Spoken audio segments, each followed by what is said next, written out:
E aí, pessoal? Loucura, loucura, loucura! Imaginem só, vocês estão voando de helicóptero sobre o oceano e, de repente, no meio daquele azul infinito, surge uma estrutura gigantesca. Parece coisa de filme de ficção científica, uma verdadeira nave espacial que pousou na água. Com luzes piscando, uma teia de canos e guindastes que parecem braços de um robô gigante, a plataforma de petróleo é uma visão que impressiona qualquer um. É uma cidade de metal, pulsando com vida e tecnologia, a centenas de quilômetros da costa.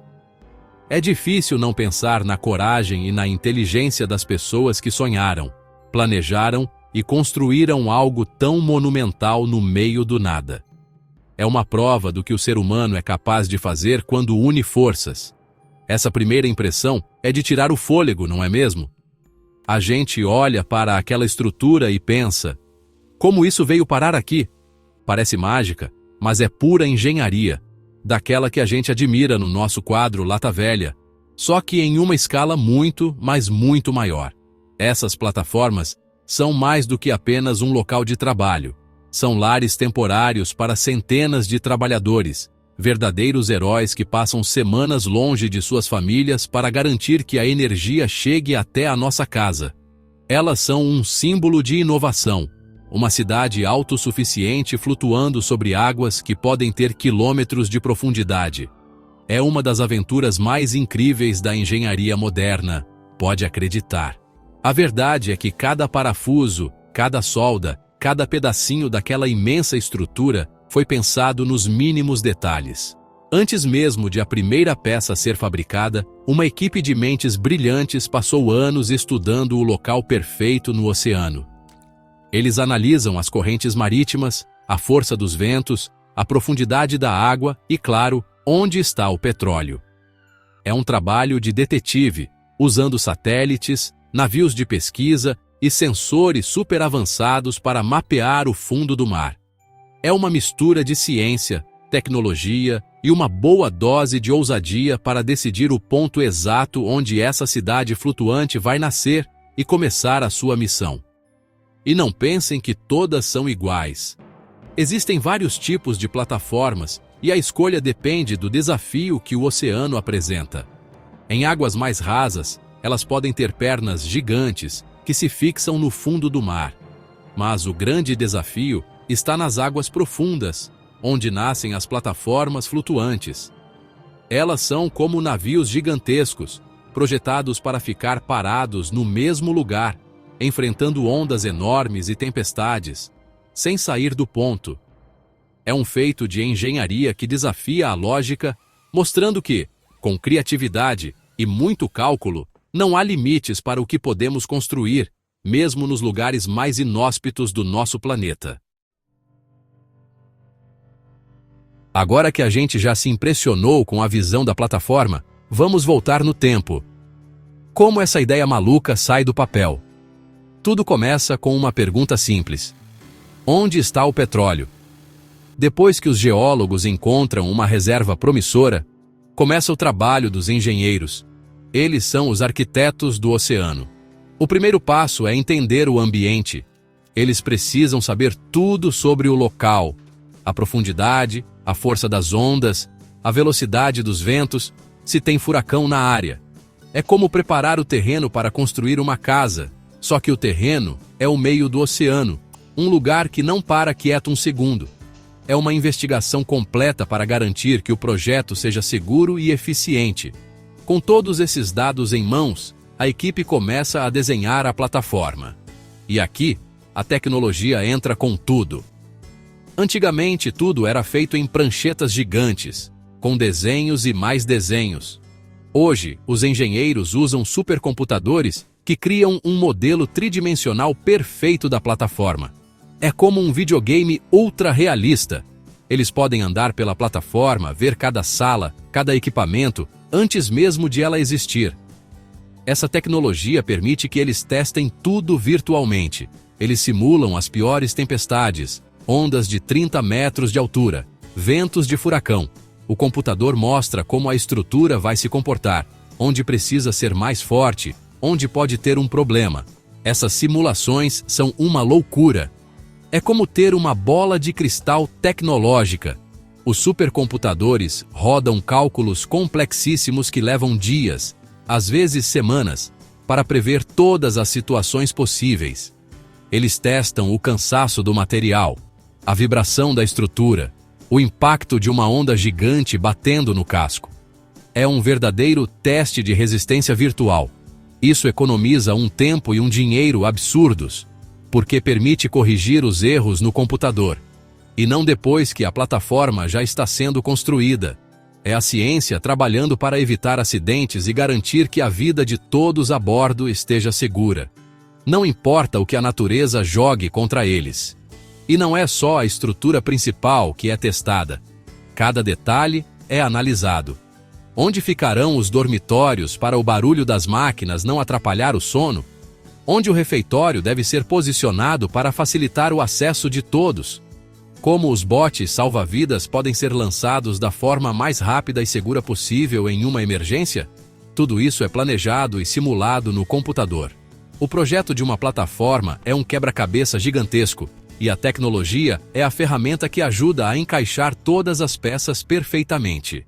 É a prova de que um bom planejamento é o segredo para o sucesso de qualquer grande projeto, seja reformar um carro ou construir uma cidade no mar. Depois que o projeto está todo aprovado no mundo virtual, é hora de botar a mão na massa, ou melhor, no aço. A construção de uma plataforma de petróleo é tão grande que, geralmente, ela é feita em partes, em estaleiros gigantes espalhados pelo mundo. Pensem num brinquedo de montar, só que com peças que pesam milhares de toneladas. A construção é dividida em duas partes principais: a base, que é a parte que fica na água, e o deck, que é a cidade em si, onde tudo acontece. Cada parte tem uma função super importante e é construída com uma precisão de dar inveja a qualquer relojoeiro suíço. A base, também chamada de casco, é o que garante que a plataforma flutue e fique estável. É como a parte de baixo de um navio, mas muito mais complexa. Ela precisa ser forte o suficiente para aguentar o peso de todo o deck, que pode chegar a dezenas de milhares de toneladas, e ainda resistir à força implacável do oceano. A construção dessa base envolve soldar placas de aço enormes, com uma tecnologia de ponta para garantir que não haja nenhuma falha. Qualquer errinho aqui pode ser catastrófico lá na frente. É um trabalho minucioso, feito por equipes super especializadas que sabem a responsabilidade que têm nas mãos. Enquanto a base está sendo feita em um lugar, o deck está sendo construído em outro, às vezes em um país diferente. O deck é a parte de cima, onde fica toda a parafernália. Os equipamentos de perfuração, as máquinas que separam o petróleo da água e do gás, os geradores de energia, os guindastes e, claro, a área de convivência. É aqui que ficam os dormitórios, a cozinha, o refeitório, a academia, a sala de TV. É a casa dos trabalhadores. Essa parte é construída em módulos, como se fossem blocos de Lego gigantes.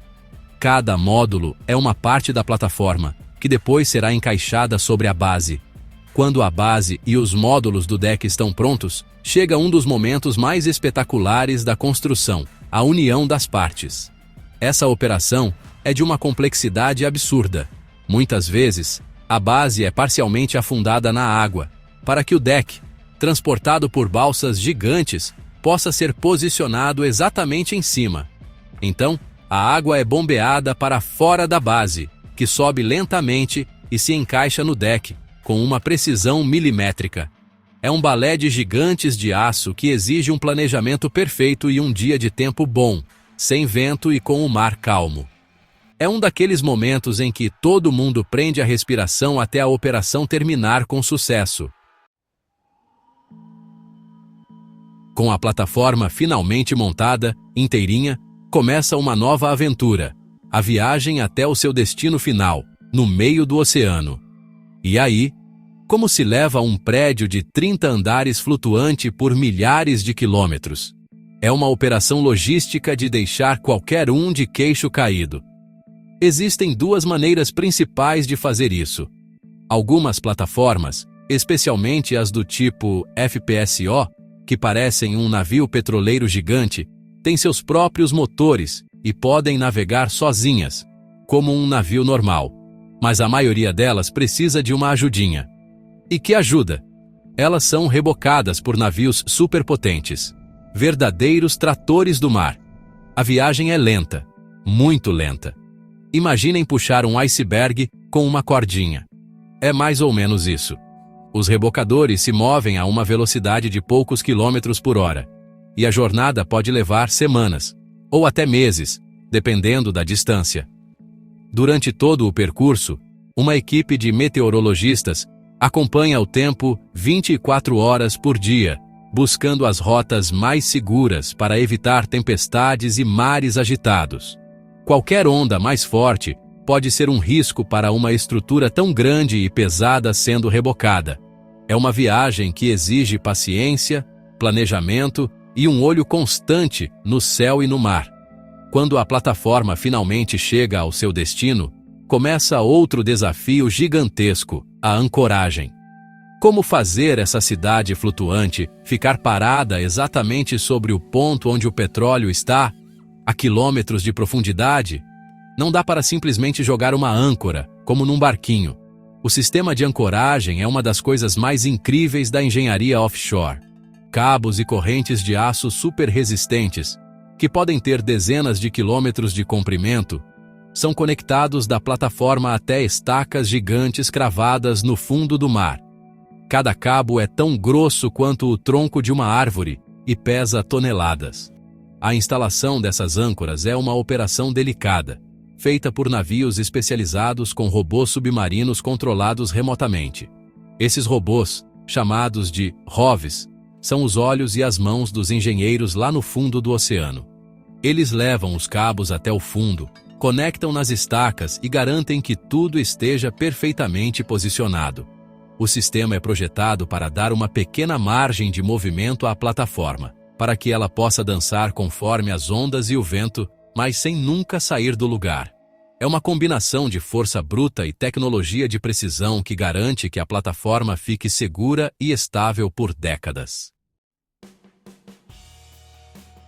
Com a plataforma firme e segura no lugar, é hora de começar o trabalho de verdade, ir buscar o petróleo. Agora a gente vai para o coração da operação. O processo de perfuração em águas profundas é uma das atividades mais complexas e arriscadas que existem. A broca de perfuração precisa atravessar quilômetros de água e depois mais alguns quilômetros de rocha, areia e sal, até chegar à reserva de petróleo. É como tentar acertar um alvo do tamanho de uma pizza a quilômetros de distância, só que na vertical e no escuro. A tecnologia usada aqui é simplesmente sensacional. A perfuração é feita através de uma coluna de tubos super resistentes que desce da plataforma até o fundo do mar. Na ponta, uma broca de diamante ou de materiais ultraduros vai triturando a rocha. Para evitar que as paredes do poço desmoronem, uma lama especial, chamada de fluido de perfuração, é bombeada para dentro. Essa lama não só estabiliza o poço, mas também resfria a broca e traz os pedacinhos de rocha para a superfície. Analisando esses pedacinhos, os geólogos sabem exatamente que tipo de camada estão atravessando. É uma operação que exige monitoramento constante e precisão absoluta. Quando a broca finalmente atinge o reservatório, a pressão lá embaixo é enorme. Para controlar essa força e evitar vazamentos, um equipamento de segurança fundamental é instalado no leito do mar. Ele é conhecido no mercado pelo apelido de árvore de Natal molhada. É um conjunto de válvulas superpotentes, uma espécie de torneira gigante e ultra segura, que controla o fluxo de petróleo e gás que sobe para a plataforma. Esse equipamento é o guardião do poço, a última barreira de segurança para impedir que o óleo vaze para o oceano. É tecnologia de ponta, trabalhando para proteger o meio ambiente. Uma vez que o petróleo começa a subir, ele não vem sozinho. Ele chega misturado com gás, água e areia. Na plataforma, existe uma verdadeira refinaria em miniatura. Equipamentos gigantescos, chamados de separadores, fazem o trabalho de limpar o petróleo. Eles separam o óleo, o gás e a água. O gás pode ser usado para gerar energia para a própria plataforma ou enviado para o continente por gasodutos. A água, depois de tratada para remover qualquer resíduo de óleo, é devolvida ao mar. E o petróleo, o nosso ouro negro, é armazenado em tanques na própria plataforma antes de ser transferido para navios-tanque que o levarão para as refinarias em terra firme. E como é viver numa dessas cidades de aço no meio do oceano? É uma experiência única, pode acreditar. A vida a bordo é uma mistura de rotina de trabalho pesado com a convivência de uma pequena comunidade isolada do resto do mundo. Os trabalhadores geralmente passam de 14 a 28 dias embarcados, seguidos por um período igual de folga em casa. Durante o tempo na plataforma, a rotina é intensa. Os turnos de trabalho duram 12 horas, seja de dia ou de noite, porque a produção de petróleo não para nunca, 24 horas por dia, 7 dias por semana. É um ritmo puxado, que exige muita disciplina e dedicação. Para aguentar essa rotina, o conforto e o bem-estar da equipe são prioridade. As acomodações são bem diferentes do que a gente imagina. Não tem luxo, mas é tudo muito organizado e funcional. Os trabalhadores dormem em cabines, geralmente para 2 ou 4 pessoas, com beliches e armários. É um espaço pequeno, mas limpo e confortável para garantir uma boa noite de sono. E a comida? A comida é um capítulo à parte. Como não há muito o que fazer nas horas de folga, a alimentação é um dos pontos altos. Os refeitórios oferecem uma variedade incrível de pratos, com cardápios caprichados, para manter o moral da tropa sempre em alta. Mas e o lazer? Depois de 12 horas de trabalho pesado, o que fazer? As plataformas mais modernas são equipadas com ótimas áreas de lazer. Tem academia de ginástica, para quem quer manter a forma. Salas de cinema com filmes recém-lançados. Salas de jogos com videogame, sinuca e pebolim. E, claro, internet via satélite para que todos possam conversar com a família e os amigos em terra firme. Manter esse contato com quem a gente ama é fundamental para combater a saudade e o isolamento. Essas pequenas coisas fazem uma diferença enorme para a saúde mental de quem vive tanto tempo longe de casa. A logística para manter essa cidade funcionando é impressionante. Tudo, absolutamente tudo, precisa ser levado de helicóptero ou de navio. Comida fresca, água potável, peças de reposição para as máquinas, correspondência, tudo chega pelo ar ou pelo mar. Helicópteros fazem voos diários, se o tempo permitir, para o transporte de pessoas e cargas leves. Navios de apoio ficam constantemente ao redor da plataforma, trazendo suprimentos mais pesados.